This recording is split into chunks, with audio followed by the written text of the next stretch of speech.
Hello dear friends, welcome back to Shomen Nath YouTube channel. तो आज एक बहुत ही इम्पोर्टेंट न्यूज़ आप लोगों के लिए लाया हूँ। और ये जो न्यूज़ है, देखिए, आप सभी लोगों को मालूम है कि 3 फरवरी जो हमारे एजुकेशन मिनिस्टर हैं, उनका मीटिंग है with VC council of different state universities as well as जो बोर्ड्स और काउंसिल है उन लोगों के साथ। लेकिन ये कैसे संभव हुआ और इसके बाद क्या डिसीजन आएगा वो तो देखा जाएगा। लेकिन ये डिसीजन यानी कि मीटिंग का जो डिसीजन कैसे हुआ, इसके पीछे का जो रीज़न है वो मैं बता देता हूँ। क्योंकि जब जनवरी महीने के फर्स्ट वीक में एजुकेशन मिनिस्टर के साथ बातचीत किया गया था और वहाँ पे उससे पूछा गया था कि कब ये मीटिंग होगा और school colleges universities West Bengal में कब खुलेगा, तो उसमें साफ साफ एजुकेशन मिनिस्टर पार्थो चट्टोपाध्याय बता दिए थे कि अभी जो सिचुएशन है वो सिचुएशन में हम लोग कुछ सोच नहीं पा रहे कि अभी जो कोरोना का ग्राफ है वो ग्राफ ऊपर जा रहा है, तो उसको कंट्रोल में लाना है, फिर उसके बाद सोचेंगे। तो देखिए यहाँ पे अभी जो लेटेस्ट इंफॉर्मेशन आया हुआ है उसमें ये हम बता सकते हैं आपको कि कोरोना का जो ग्राफ है वो अभी फ्लैट हो रहा है। और हेल्थ जो मिनिस्टर है वो हेल्थ मिनिस्टर बता चुके हैं कि भारत में कोरोना का जो ग्राफ है वो अभी फ्लैट स्टेट में है। और जो वेस्ट बंगाल में जो 5 ज़िला है उसमें नया कोई इन्फेक्शन का अभी लास्ट 7 दिन में कोई न्यूज़ नहीं है। और 146 जो ज़िला है वहाँ से भी कोई नया जो इन्फेक्शन उसका कोई खबर नहीं आया हुआ है। इसके साथ देखिए, ये था प्रीलूड यानी कि जो बैकग्राउंड आप कह सकते हैं। इसके चलते, क्योंकि सभी कह रहे हैं कि 3 फरवरी मीटिंग, 3 फरवरी मीटिंग, लेकिन क्यों ये मीटिंग फिक्स किया गया कोई नहीं बोल रहा है। लेकिन इसके साथ मैंने अपने लास्ट वीडियो में ये भी बताया था कि क्यों ये मीटिंग होने जा रहा है, क्योंकि अभी जो कोरोना का जो ग्राफ है फ्लैट है।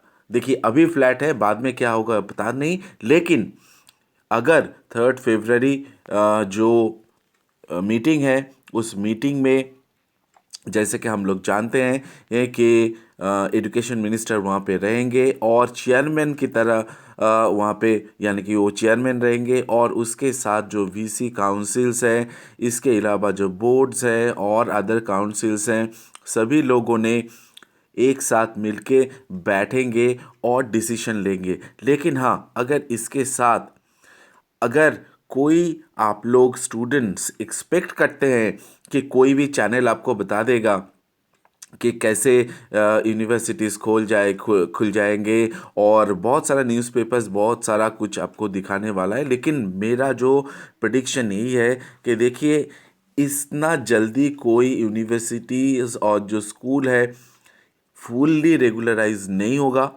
हाँ होगा तो कैसे होगा, स्टेप बाय स्टेप होगा फर्स्ट ऑफ ऑल। और उसमें पहले तो देखा जाएगा कि हॉस्टल के बारे में, हॉस्टल को ओपन किया जाएगा क्योंकि बहुत सारा स्टूडेंट्स बाहर से आके यहाँ पे पढ़ते हैं। दूसरा जो है लाइब्रेरी, लाइब्रेरी ओपन होने वाला है। फिर उसके बाद जो आएगा जी क्लासरूम और उसका सैनिटाइजेशन प्रोसेस, ये वाला। और चौथा और सबसे ज़्यादा इम्पोर्टेंट जो है सोशल डिस्टेंसिंग, ये कैसे मेंटेन किया जाएगा। तो ये अगर 4 जो मेन टॉपिक है, ये मेन टॉपिक अगर सिलेक्शन हो जाता है और उसके ऊपर विचार विमर्श करने के बाद कोई ठोस आंसर आ जाता है, तो ही फिर school colleges and universities fully functional होने का चांस है। बहुत सारे यूट्यूबर्स आप लोगों को ये दिखा रहा है कि ऑनलाइन में स्टडी हुआ है तो ऑनलाइन में एग्ज़ाम होना चाहिए, ऑफलाइन में प्रैक्टिकल होगा तो ऑफलाइन में प्रैक्टिकल होना चाहिए। देखिए, इस ट्रैप में मत पड़िए। आप सभी के लिए जो यूनिवर्सिटीज़ हैं और जो बाकी सारे गवर्नमेंट ऑर्गेनाइजेशंस हैं, उन लोगों को लग रहा है कि जो स्टूडेंट्स हैं, आप लोग हमारे आगे का पीढ़ी है और आप लोगों को देश को आगे ले जाना है।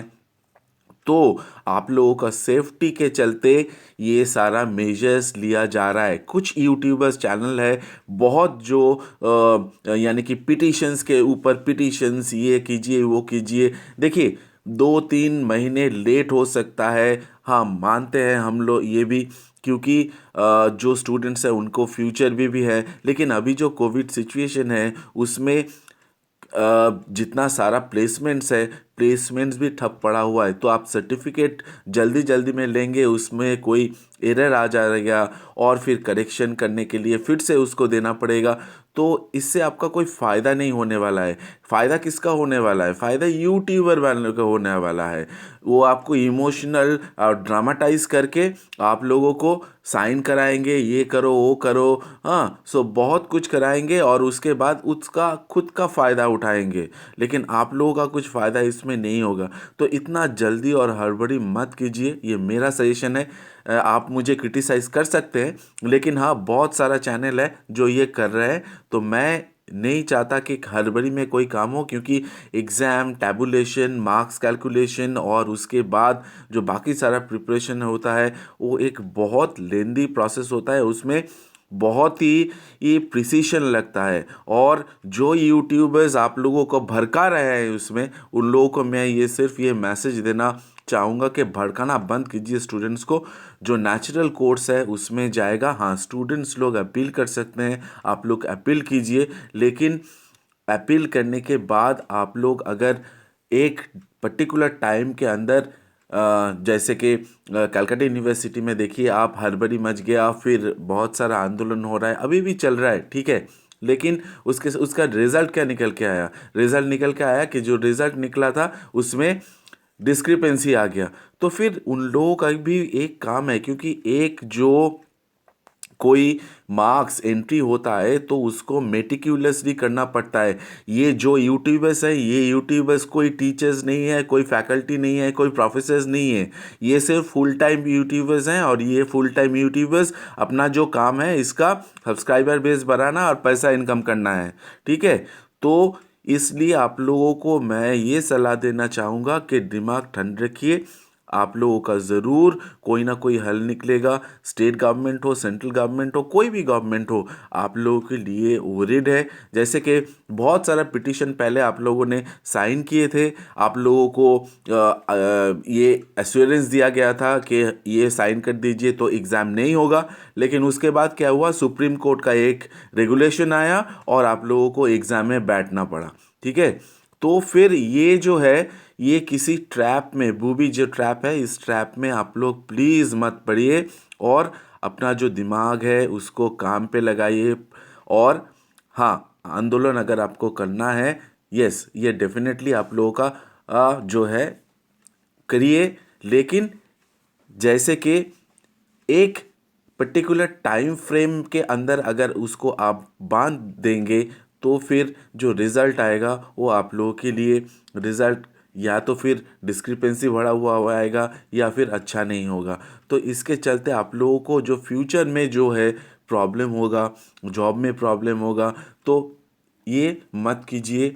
और जो आंदोलन आप लोगों को करना है वो आप लोग खुद के तरीके से कीजिए, स्टूडेंट्स के तरफ से कीजिए, कोई यूट्यूबर का हेल्प लेकर मत कीजिए। ये मेरा आप लोगों का सजेशन था।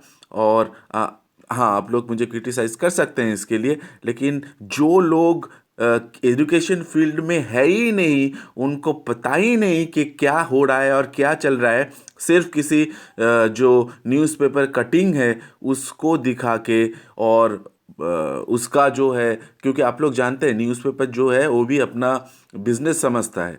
तो फिर आप लोगों को मेरा ये रिक्वेस्ट है, अपना हेल्थ और दिमाग शांत रखिए और देख लेते हैं कि 3 तारीख के बाद क्या होता है। तो with this, thank you very much. और अगर आपको लगे कि मेरा बात सही है तो please don't forget to subscribe this channel. और अगर नहीं लगता है तो प्लीज़ डोंट सब्सक्राइब। कोई यहाँ पे कोई ज़बरदस्ती तो है नहीं, ठीक है।